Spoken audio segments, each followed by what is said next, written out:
Hopefully, our presenter, one of our presenters, having difficulty. Renee, are you able to work with her? Sandy? I see that she did disappear now, so. I'll be back. Okay. Hold on. Okay, thanks, Sandy. Okay. I know you're calling from a small hotel in South Dakota. So. Okay. Okay. All right. Okay. Good afternoon, everyone. I hear everybody trying to log in, and we thank you for that. This is Sharon McKinley, and I'm the senior consultant with the NRC for In-Home Services, which is funded by the Department of Health and Human Services through the Children's Bureau. And on behalf of the NRC for In-Home Services, we would like to welcome you to Promoting Safe and Stable Families Peer Web Teleconference.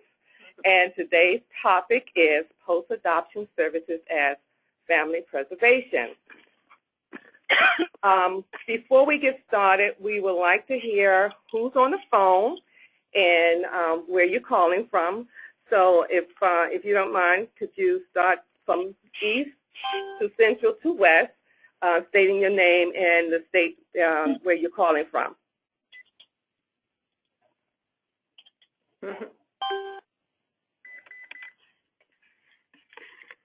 Good afternoon. This is Kristen O'Connor from North Carolina. Kristen.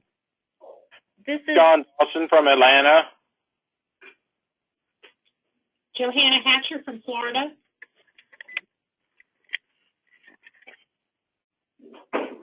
Daphne Billingsley from Tennessee. This is Vadrana Illich from Salt Lake City. This is Alicia Dragala from Salt Lake City.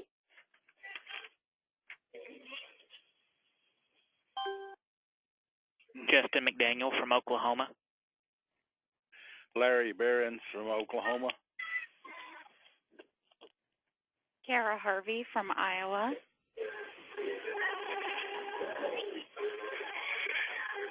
Amber Schiffman from Utah. Kirsten Jensen from Utah.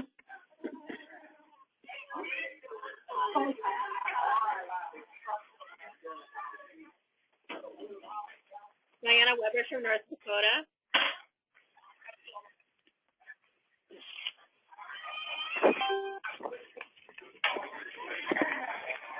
Anyone else want to introduce yourself, please, as you enter?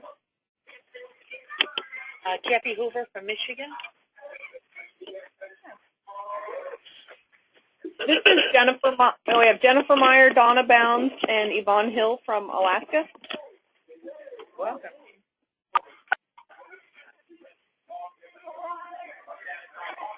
We are introducing ourselves as we enter. Kevin Higgins from Montana. Kevin Higgins. Michelle Raines from North Carolina.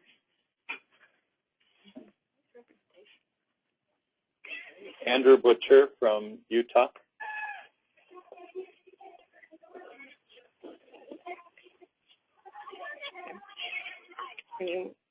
Anyone else?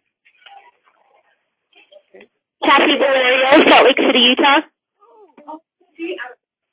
Okay. We can hear you. Okay. Okay, for those who are just getting on, we're introducing ourselves and saying where you're from. Have everyone introduced themselves? Bonnie Washak, NRC and Home Services. Bonnie. Okay. Hi, Bonnie. Hi, Bonnie. Okay. Okay. Well, if everyone has introduced themselves, before we get started. Okay. Hi. Sorry about that. This is Catherine Meister from New Hampshire. Okay, Catherine. Welcome. Okay. All right, so that everyone will be able to hear the presenters, we would like for you all to please star 6 your phone so that you can mute yourself, and that way we will not hear any background noises.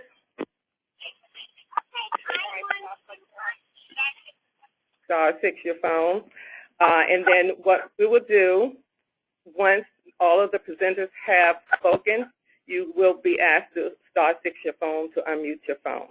Okay? Okay. And then if you can't star 6 your phone, then I will have to start mute you. Okay? Because if we start hearing a lot of noise in the background, then that will be a problem because other people can't hear. And so we want to make sure that everyone hears what they're saying. So This is Arkansas dialing in. okay, and your name is? Maryland Counts. Okay. Hi. So if you have a mute button, please Got it. mute yourself. Okay, thank you. Appreciate that. Okay, so let me.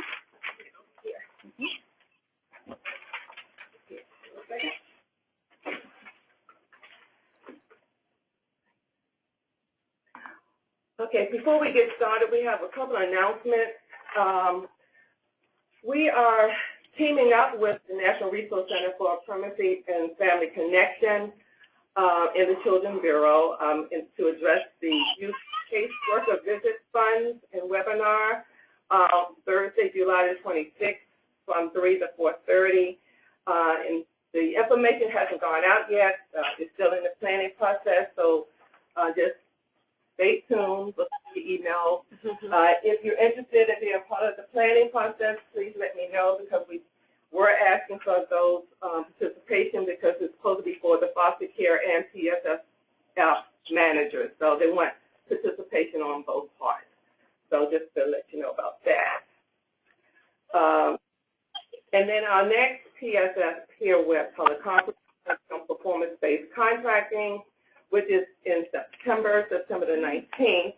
And if you're interested in providing any type of information about what your state is doing regarding that, please let myself know, and we will be glad to have you on as a presenter along with others. Okay? Having said that, we have a lot of presenters today, some great wealth of information. Today we have Phyllis Charles from Child Welfare Information Gateway. She's our adoption program manager.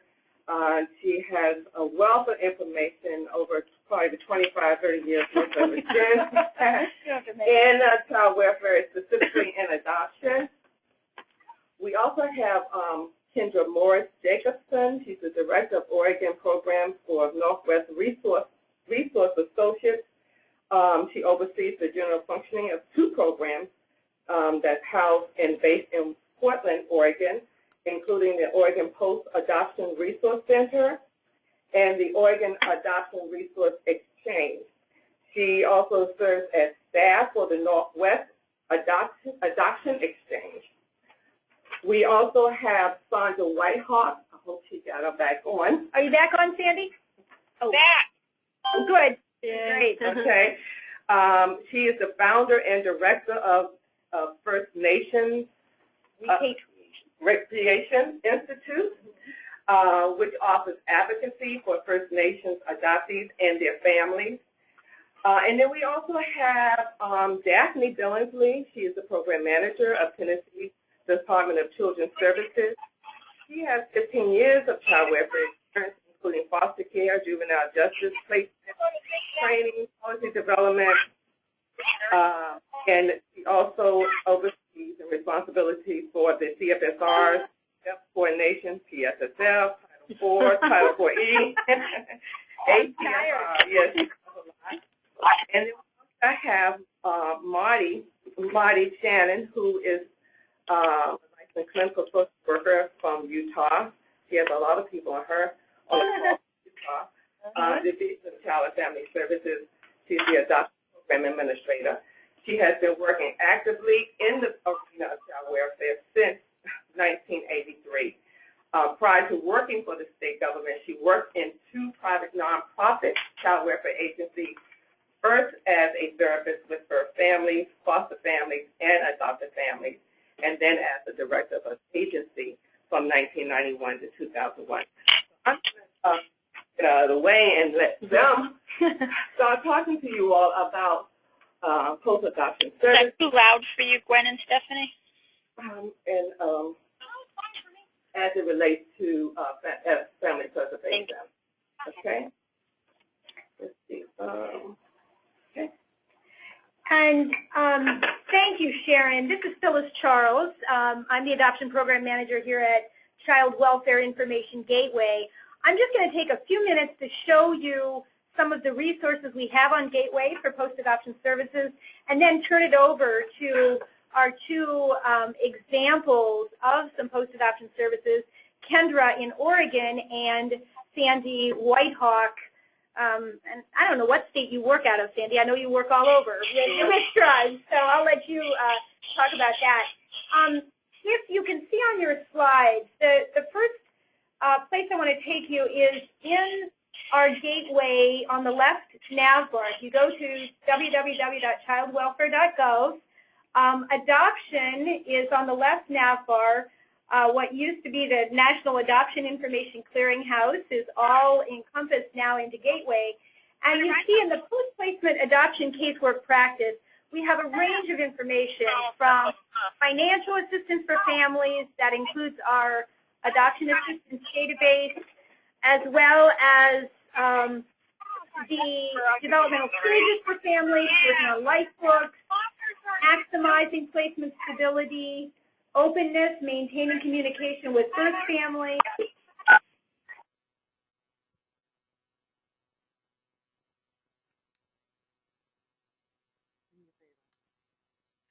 All guests have been muted.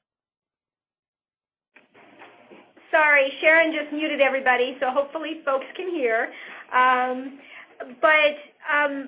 The range of post-adoption services, I'm going to go into that link briefly and look at the range, but I just want to point out, you can go back at your leisure and look at some of the resources here around supporting families, training to provide support. Okay, Sharon just went into the range of post-adoption services, and if you click on the link for post-adoption services models, you can see that states have different models for post-adoption services, ranging from a statewide adoption resource center, similar to Oregon's Post-Adoption Resource Center, to public and private agency-affiliated post-adoption programs. And we have links to our National Foster Care and Adoption Directory that would link to agencies, the kind of services that agencies are providing. And then if you just scroll up just a bit, and then private non-agency affiliated post-adoption organizations such as the Center for Adoption Support and Education, Adoption Mosaic. This is just some examples, certainly not all of the state examples. So I'm really interested to hear from some of the folks on the phone around how you might be using your PSSF funds to fund post-adoption services. There are two specific resources that are highlighted on the first page of casework, of post-adoption casework practice. The first is Keeping the Promise, which is a research article by Susan Smith at the Evan B. Donaldson Adoption Institute. This really is a seminal work looking at the kinds of post-adoption services around the country. And I know Susan, I've heard Susan present many times, and in fact emailed her today. She's very rabid and committed to post-adoption services and is done a lot of research in this area. The second resource that I wanted to highlight is our post-adoption, our logic model builder for post-adoption services. And this is just a tool to help programs think through, walk through developing a program and evaluating the program for services. It's free. You do need to sign up to use it, but it is free to use. You need a password. You just give a password so you can go back and check. But it walks through the process of creating a logic model and can really help in terms of grants and being able to think through and evaluate the program. So those are some resources. I know Sharon has also, our librarians pulled together a resource list from our library on post-adoption services, and many of the resources here are from some of the organizations that provide post-adoption services. So the NACAC, the North American Council on Adoptable Children, Dave Thomas Foundation for Adoption, Wisconsin. I don't think anybody's on the call from Wisconsin. They have a adoption resource center, so some of their material. And New York State Citizens Coalition for Children actually has some great resources as well. Some of these you'll find links on our website. But that gives you an overview of some of the resources we have on Gateway. But I really want to turn over the time to Kendra to talk specifically about Oregon's post-adoption resources. So, Kendra?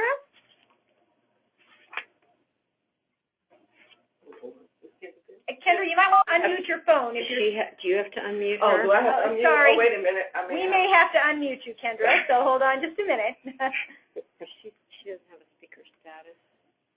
She does. Yes. Okay. Okay. All guests have been unmuted. Okay. Kendra? Kendra? Okay. Yes, thank you. Can you hear me now? Yes, we can hear you. Yes. Okay. Thank you, Phyllis, and thank you, Sharon.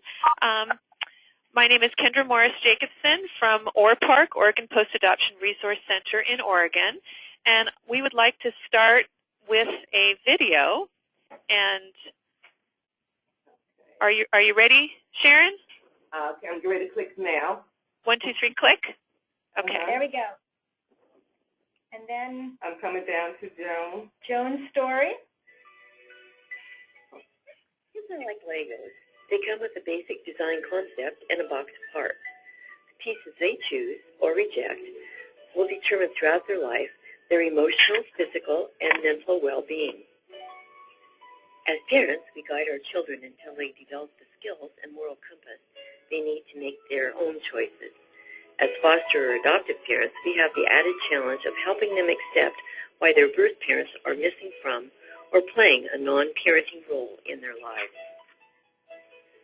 I adopted my grandson, Chad, whose birth parents used drugs and alcohol.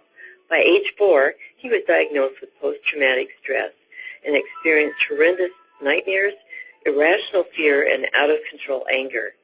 By early high school, he was depressed, cutting, and threatened suicide.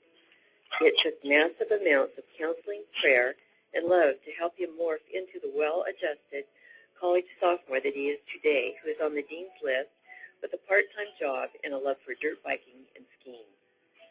I used and encourage others to try what I call surround sound parenting.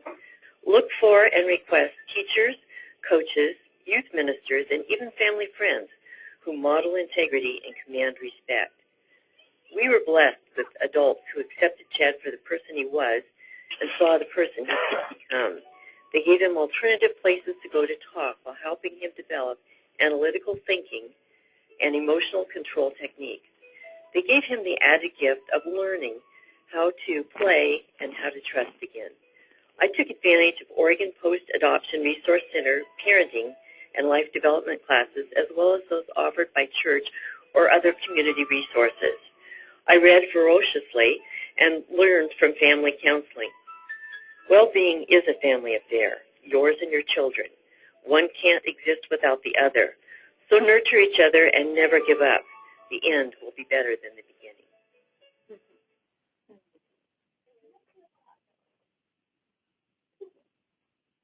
So could everyone hear that? Yes. Okay. Excellent. So Joan's story is just one of many families who has worked with ORPARK. There will eventually be 10 stories total on that same link on the NRC PFC website, including 2 of staff and 1 bilingual story in Spanish. So I'd encourage everyone to go back to that website if you have time to listen to the other stories. Next slide, please.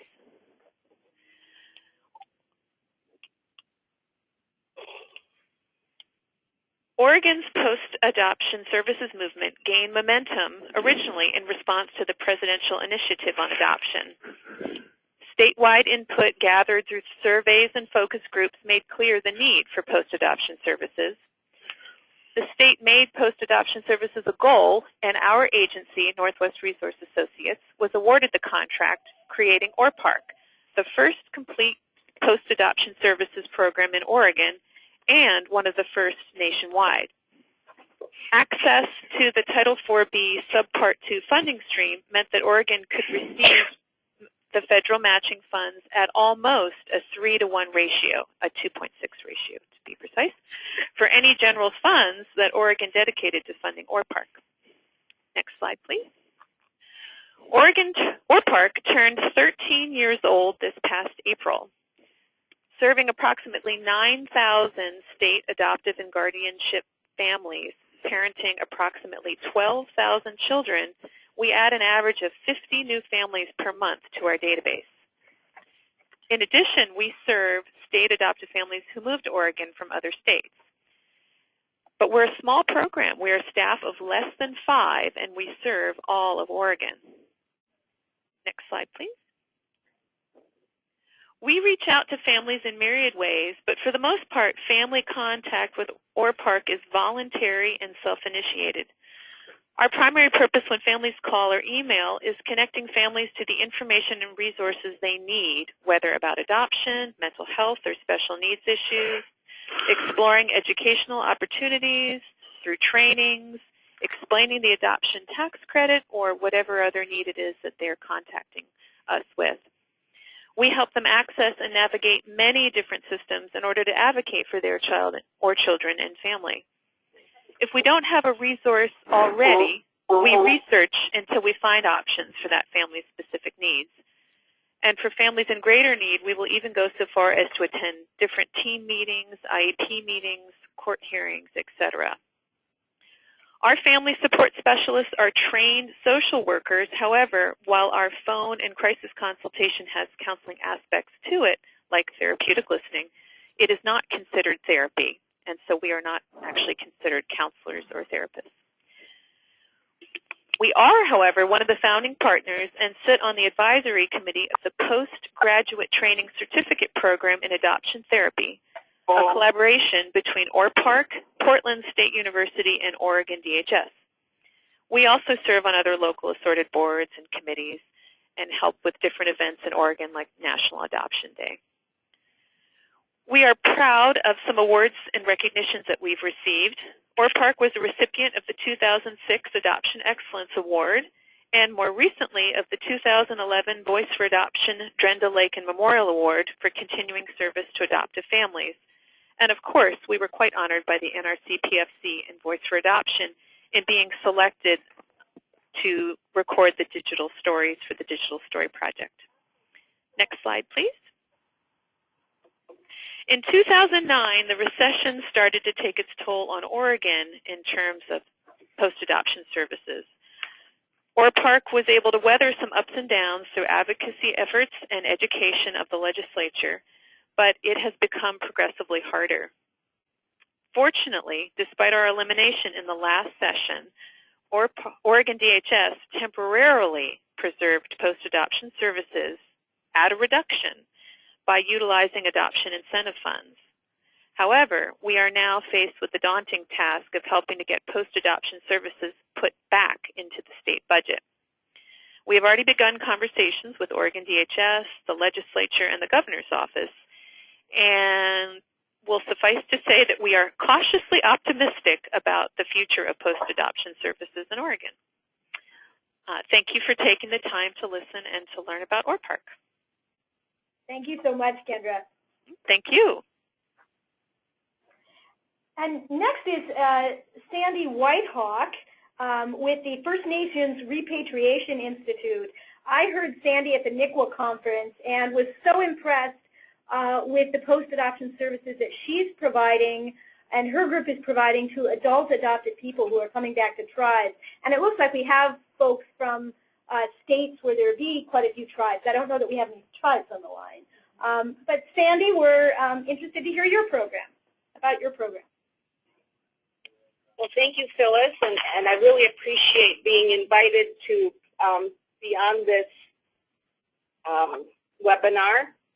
I'm way out in the prairie on the Yankton Reservation, and almost the central bottom part of the state of South Dakota, and thinking a lot about whenever I come to ceremonies in the summer, I think about all our relatives who don't know our ways because as a result of being raised away from their families and their culture. So they're really on my mind, especially this week as I'm out here, enjoying that connection and enjoying hearing our stories and how we came to be as a people. So I am the founder and director of First Nations Repatriation Institute. I use the word repatriation because of the definition of repatriation, returning, coming home. If you look up repatriation, it means to reestablish citizenship. And some definitions it'll say especially after a time of war. And when we look at how removal happened within tribes, we've had elders tell us that adoptees are the remnants of the last of the Indian Wars, and that was the systematic removal of our children. But our goal is to connect First Nations adoptees. I'm not going to read that whole thing. I find that I'm just not going to do that. You can see what that is. Thank you, Sandy. So, but I think it's important to know that currently there isn't anybody else doing this. So we have this huge need, this huge gap in services to connect adoptees, to talk with families, and to offer any kind of help in the reconnection, not only to your family, to your tribe, but to your spiritual, to receive spiritual help if that's what you need. Next. So I talk about it in terms of, I think we really need to understand what's happened to Indian people. And for those of you who don't know what the boarding school is, I encourage you to Google it. Just put in Indian boarding school in Google, and you can read how we were systematically removed to be put in these schools. These schools were not developed to nurture. They were developed to strip us of our identity, of our language. The goal was to assimilate, and it was very successful in accomplishing that.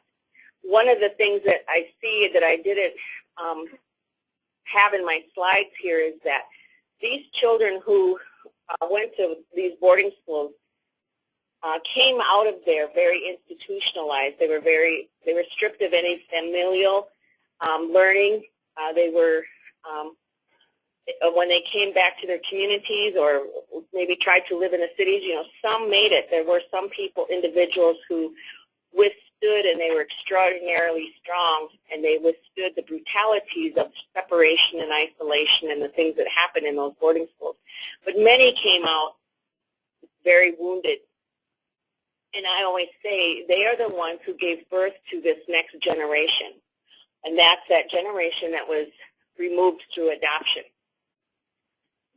Next. Hello? Please mute your phone. Star 6 your phone, please. Star 6 to mute, please. Whoever's on the phone, we hear you. Thank you. Go ahead, Sandy. Sorry. That's okay.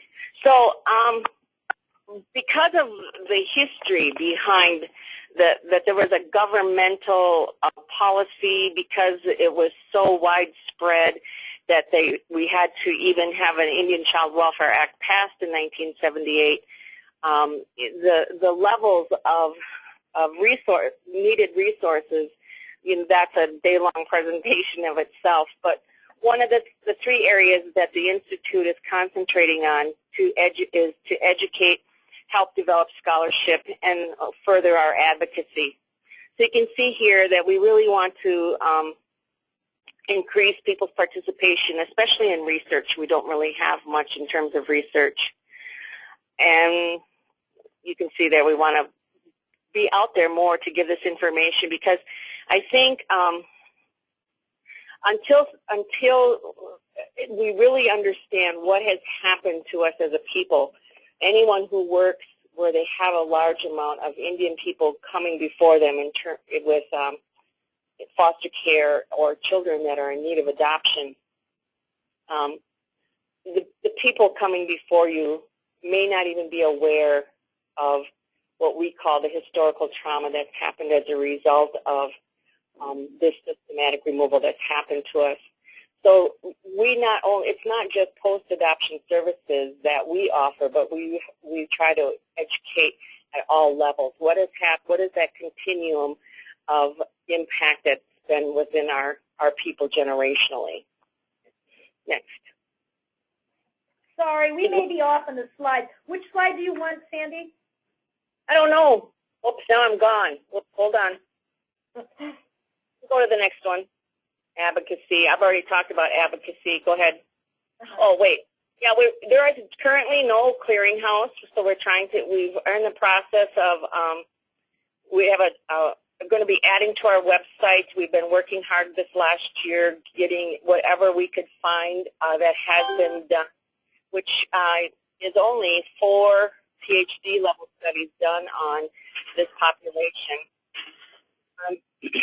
And one of the other things that we really are trying to develop is a way to bring everyone together that is a part of the adoption. That means the social worker, the guardian ad litem, the CASA worker if there is one, the judges, everyone who makes a decision about this child is someone who needs to be educated and needs to understand how they become a part of this child's life through their intersection of making a decision, signing off on something. Because when someone goes back and looks at their records, they're going to see what workers were in each phase of their case.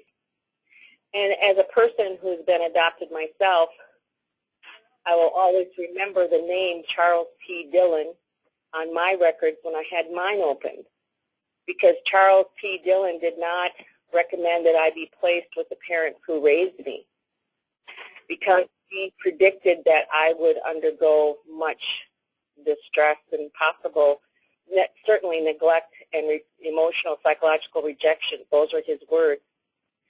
And in the next line, the judge approved me for placement. And his prediction was correct, and my placement was exceptionally difficult and very hard.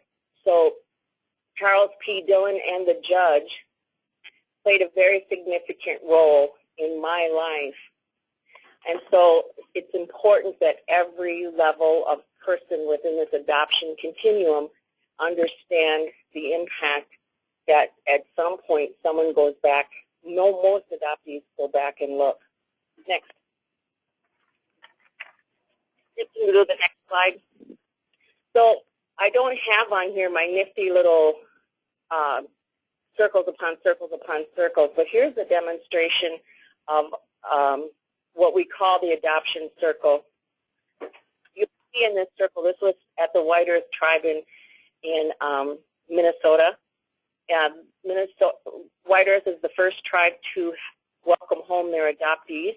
They asked First Nations Repatriation Institute to facilitate that for them.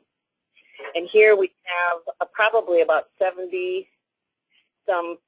people within this circle right here. And they're everyone from social workers to community members, adoptees, and relatives of theirs, all part of coming back, a process of finding your place in the circle.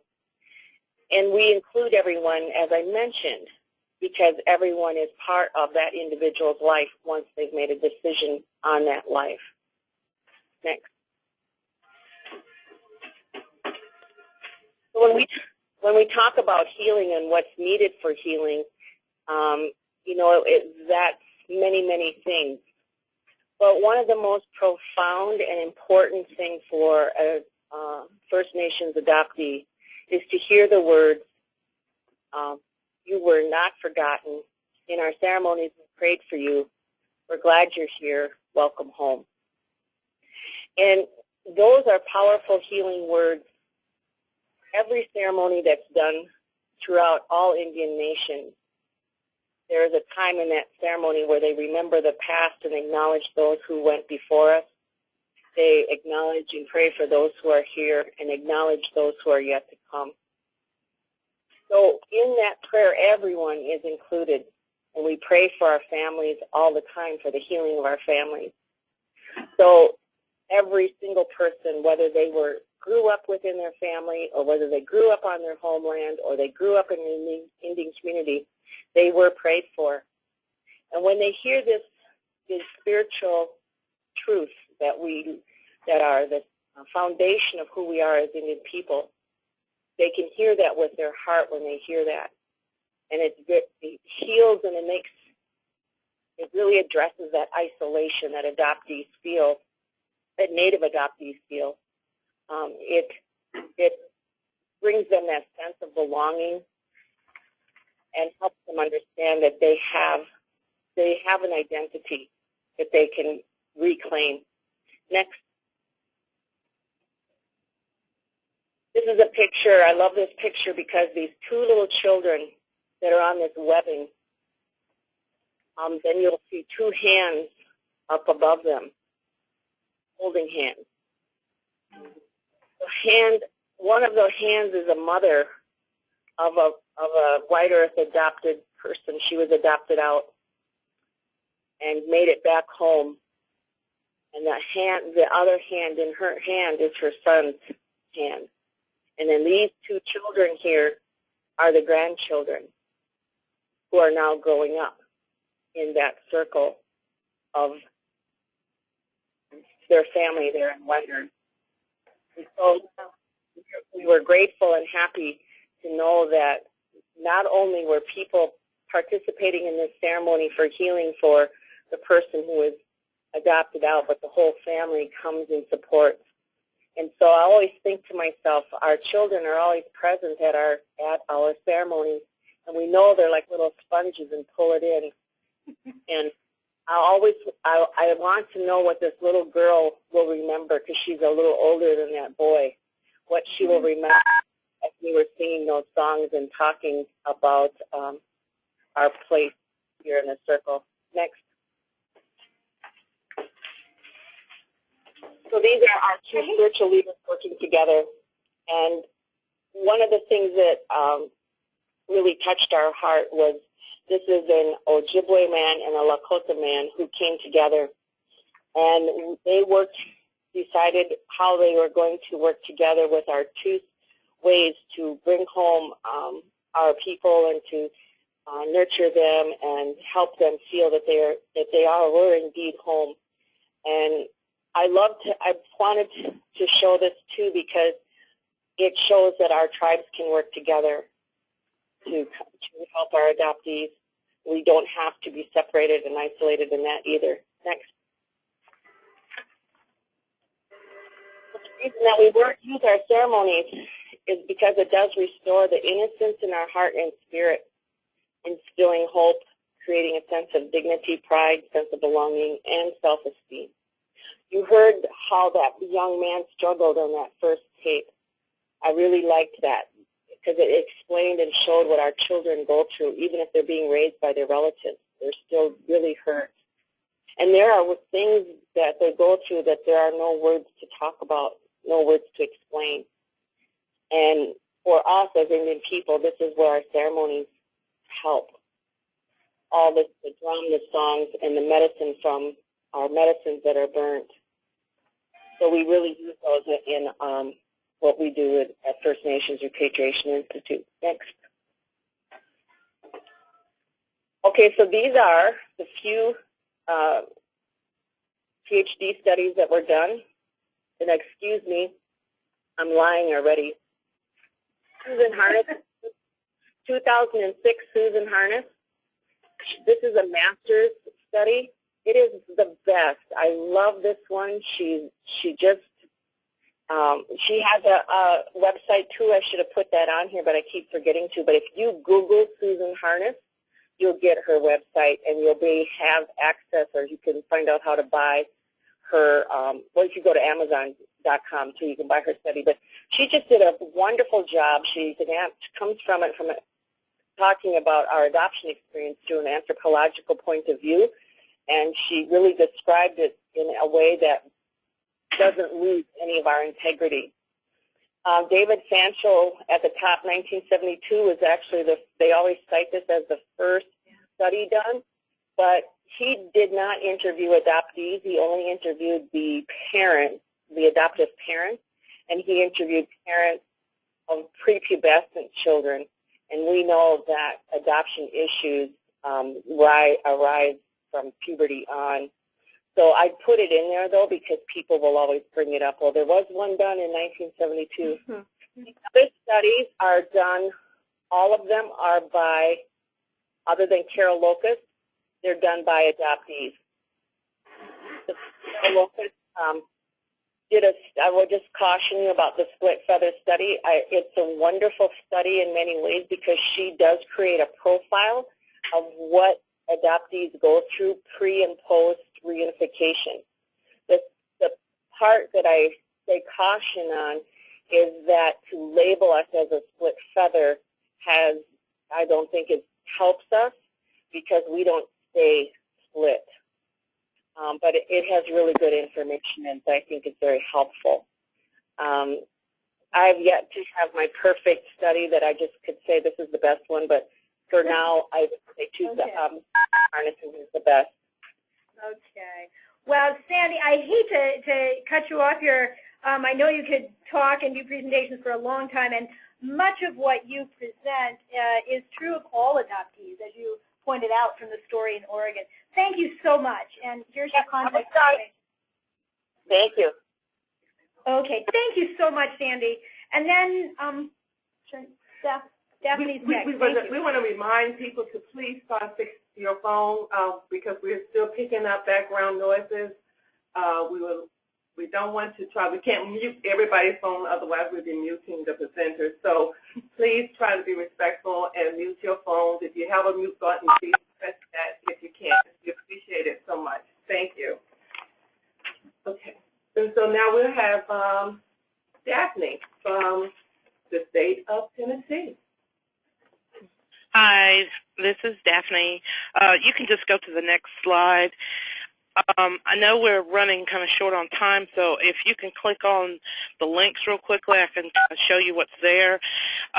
Those links I put in there because basically if everybody gets a copy of this PowerPoint, you will be able to find all of this information yourself. If you can just scroll down, you can see that this ASAP is a collaboration with 3 agencies. There's Catholic Charities, excuse me,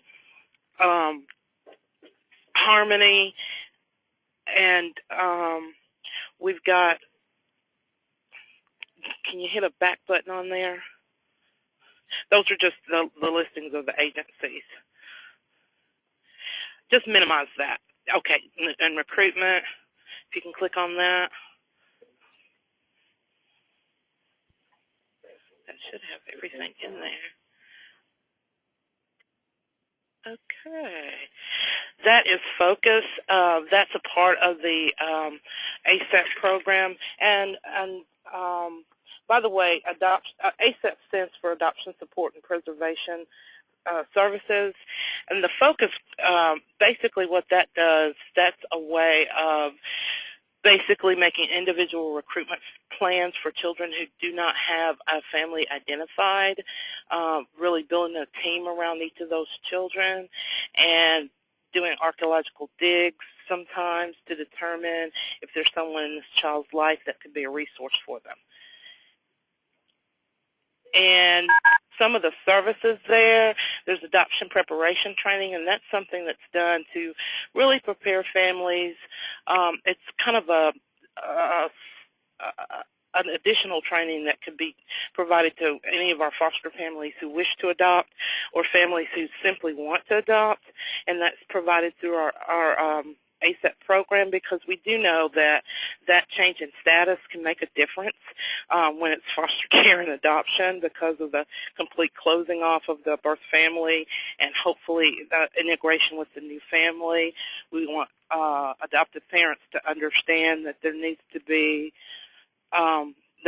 it's important for them to remember that they're not the only family, they're just the current family right now, that the child does not lose all memories of their biological family in many, many cases. And it's important for those children to know where they came from in their histories. Some of the services that are outlined here, individualized care, there's crisis intervention, there are people that can be called when there's major issues going on. Ideally, we would hope that families would self-refer because this is a voluntary program for any family who's ever adopted. They didn't have to adopt through the Department of Children's Services, but any adopted family can get these services. One of the things we knew is that kind of nationally, many, many families, one of their fears for adoption was feeling like they were going to be cut off from all services after that adoption occurred. So this is one of the programs that we put in place so that that wouldn't happen. If you would click on that, okay, you can click on the outcomes. There's just a little information there, just a few little statistics that we had from one fiscal year. But if you click on that first little circle, the ASAP story, that'll basically tell you all that really I need to say or could say about the program. If hopefully everybody can hear this, or I can play it on my computer if I can just if I needed to start it. Okay, I'm gonna go back. Daphne? Yes, I'm here. Okay, I'm getting ready to, you want me to start it now? Okay. Now. 2, 3, click. Okay, clicking now. Oh, okay. You want me to play it on mine? Okay. Yeah, because I can't get it. Our speaker doesn't work here. Okay. Not a problem. Let me go to it on this screen. Sorry about this. And if we're ready now? Yeah. Click. Providing adoption services since 1996, and a lot of our families were international adoptions. So we've been working with post-adopt services for quite a while and understood the issues that these kids were coming with, understood the relationship between the families and how to facilitate attachment, how to make that homecoming as smooth and easy as possible, but also worked in child welfare off and on for years and worked with foster kids and adopted kids. So I was aware of the needs that those families had were significant. These kids have been through so much. They have seen things that we can't even imagine. And while adoption is wonderful and it is a solution for these families, they need ongoing support. And what they'd experienced when the child was in foster care was the child was there, but they had social workers, they had psychologists, they had all this backup to help them with the child. Once the adoption's final, all that support went away. And so the department I think it was in November of 2003, issued a request for proposals for a statewide post-adopt services program. And so I did a little bit of research, but we all knew what the issues were. So we submitted a proposal and partnered with Catholic Charities in Middle Tennessee and Agape in West Tennessee to create this network, this incredible network of family counselors and support groups and community education that would wrap around these families and provide them the much-needed support. And we got it. I mean, it was the first contract Harmony had ever had with the department, and we were really quite amazed that they offered us this opportunity. We said that our families deserved the best. They deserved master's level clinicians that are going to come into the home and work with these families. Experienced people who understood attachment, who understood child development, could help a family decide, is this normal behavior or is this, is this an issue from the past that needs some healing and some work? So we were really very, very excited, and it's been an amazing program. Okay. Yes, and I think it's been a success in a number of ways. Our disruption rate is under 1%. The number of people in the community that we've trained is tremendous. Hundreds of people understand better the issues attached to these families and these kids. I think that it's going to help the department in terms of recruitment of families and placement and people that are willing to say yes to an adoption, because they now know there's this comprehensive post-op services program that's there for them, that's going to walk that journey. Okay, did everybody hear that okay? I hope so. Yeah, we got it. Thanks. Okay, and that's pretty much an overview of the program. There's some FAQs. There's a link there. But again, everybody getting this slide, if you just open this up into presentation mode, the links actually work that way. That's what we kind of discovered. You have to open it up in the presentation mode. But then you could go to this site, and there's an 800 number for any family, again, whether they've adopted through the department or not. Can receive these services, and also families that are going to be adopting children that they're currently fostering. You know, they get the kind of information prior to their finalization about how to access ASAP, and some families actually do that before their finalization. They start working with counselors because we know that we don't want a child to go to a therapist that would say, well, just, okay, if this isn't working out, then just give them back to the state. No, that's not an option because they're a family now. And that's the kind of therapeutic support that we want to make sure that families have. So that's kind of our primary post-adoption service provider here in Tennessee. And I just kind of wanted to make that quick because I know that if there's a few moments for questions, I know you like to offer that. Yeah. Thank you, Daphne. I sat next to some Harmony people at the Adoption Excellence Awards, and it's a very great program. And I know Susan Smith spoke highly of Tennessee's program as well. Thank you. And we have your contact information up as well. Okay. Okay. And then last but certainly not least, we have Marty Shannon from Utah to provide information about what they're doing in the great state of Utah. Is Marty there? Thank you. I am here. Can you hear me? Yes, we can hear you. Okay. We in Utah use general funds to provide some of the services that Tennessee has talked about. We have DCFS workers who can help families with crisis or help families find resources in the community. But what we're using our Promoting Safe and Stable Families, safe and stable funding for is for some of the creative and kind of gaps in our services. So I was just going to talk a little bit about how we use some of those funds. Next slide. Utah is a small state, and so the Safe and Stable Families funding was $560,000 last year, and we divide that among our state into regions, and that's based on where the adoptive families live.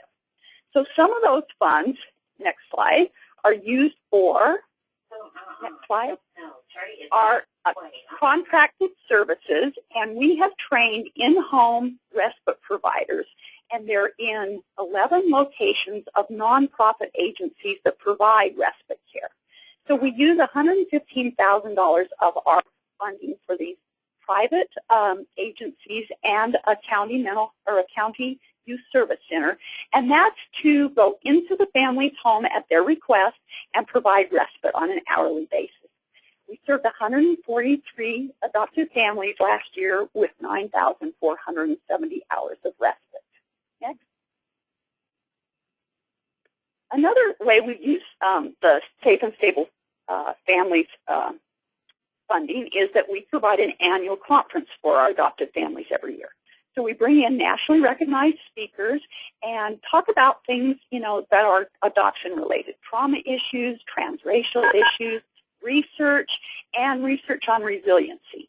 Because we're trying to cultivate positive family relations, healthy attachments, and maximize success for the parents that are parenting children that are born to drug and alcohol exposure, autism, or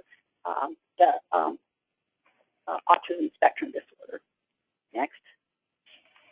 We also know that some of these children need a lot of structure in their life, and when the summer comes along and they don't have school, they really don't do well in their families. So we provide some funding for the therapeutic or structured summer programs, and just to help the families through those summer months and make sure that the family is stable and the children are doing well. Next. Another way that we use some of this funding, although just a little bit of it, is when a child needs out-of-home residential treatment. Medicaid pays for the the mental health costs, but the out-of-pocket costs for the parents for the care and supervision can be pretty exorbitant. $1,500 to $5,000 a month for some of these treatment programs. So we mix funding, and one of the funding sources is our Promoting Safe and Stable Families funding to help the parents with the cost of the care and supervision. Next. And then finally, we also use some of these funds to survey our parents. We survey our parents about every 4 years to find out if the programs that we have put into place to help support them, the mental health programs, the support groups, the educational programs, and some of the treatment programs, if they're actually being helpful to the families. So we send out surveys to all the families, we collect that, we have the university analyze that data and help us continue to improve our services so that we can help the families who adopt children from foster care. So that, in a nutshell, is how we use some of our money in creative ways to help families who adopt children from foster care. Wow. How was that for quick? I got it. That was very quick. Thank you. And impressive. Thank you.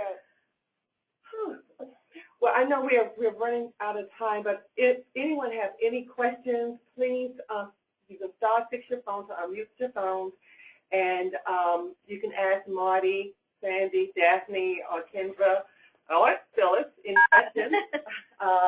Any questions in regards to what you just heard? Questions, comments?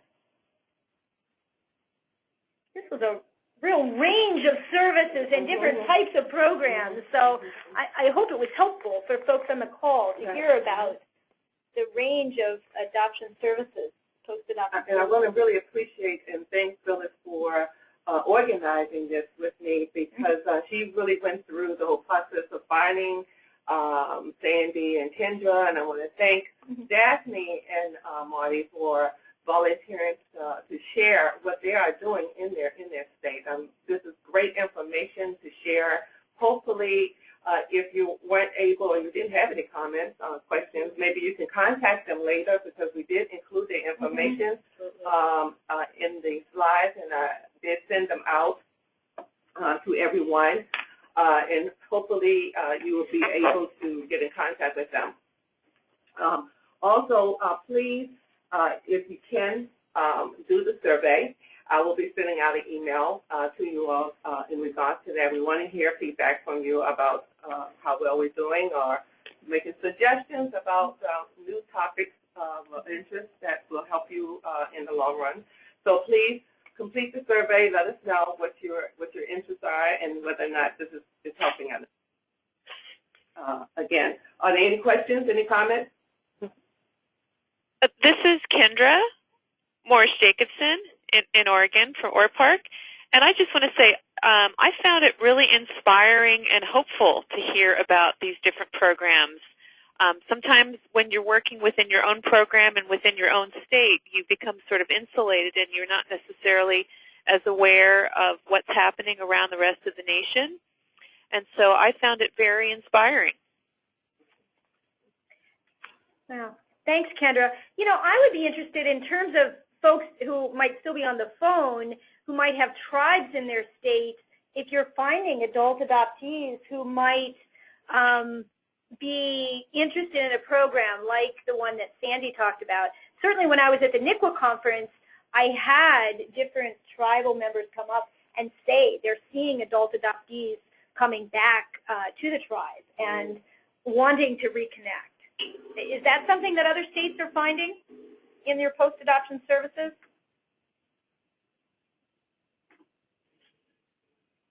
Maybe. I don't know. Can't tell. Yeah. Maybe folks have already signed off. Well, I'm sorry. I had my phone on mute. That Daphne? Uh-huh. You were asking about the tribes. I'm sorry.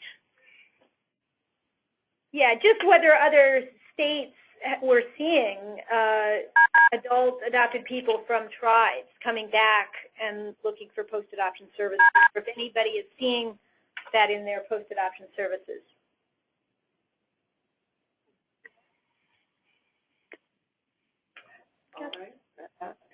Well, I don't know that we've really had that in Tennessee, but we've some bordering states that have recognized tribes, and that could have been the issue there.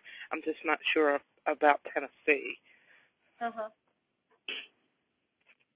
In Utah, we do have some people coming back from the tribes. They oftentimes aren't contacting the state, though. They're contacting more the private adoption agencies. But we definitely work with our ICWA specialists here to try and help people reconnect with their tribes if they come back to us. Okay. Thanks. That's kind of our referral process. We've got in our ICWA policy, we've got a Bureau of Indian Affairs contact that we have here in Nashville that we could have that person contact. Mm-hmm. The contact will help with, possibly will help with reconnect if the issues are that it's a closed state. Find information. Was that you, Sandy? You Yes. kind of broke up. Could you? I said that I would, when we refer people to the BIA or other places, it might seem like that was like the best thing to do, but the problem still lies in that the person could very possibly be coming from a field adoption state and will still not be given identifying information so that they can reconnect with their tribe. The BIA does not automatically do that. I've had a lot of adult adoptees that I've talked to that do not get that service from there. Plus, there are no services to provide that support and that connection that we at the Institute have been developing. So I would really appreciate it if to be used as a resource, my contact information, so that I can help and fill any gap of services for them and make those connections for them. Okay. Thanks. Thanks, Sandy. Everybody Sure. has your contact information in the slide presentation. Right, and plus the adoptee needs to know that we have an annual powwow every year. There's other events that I plan throughout the year. We could possibly be doing some regional things in the near future. So it'd be really nice to also connect them so that they can get connected to other adoptees as well. Okay. Thank you. Okay. If there aren't any other questions or comments, I just want to thank you all again for presenting and being on the call this afternoon. And you all have a wonderful afternoon. Thanks. You too. Thank you. Thanks, everybody. Bye-bye. The host has left the meeting, so at this time, the meeting will come to an end. Thank you, and goodbye.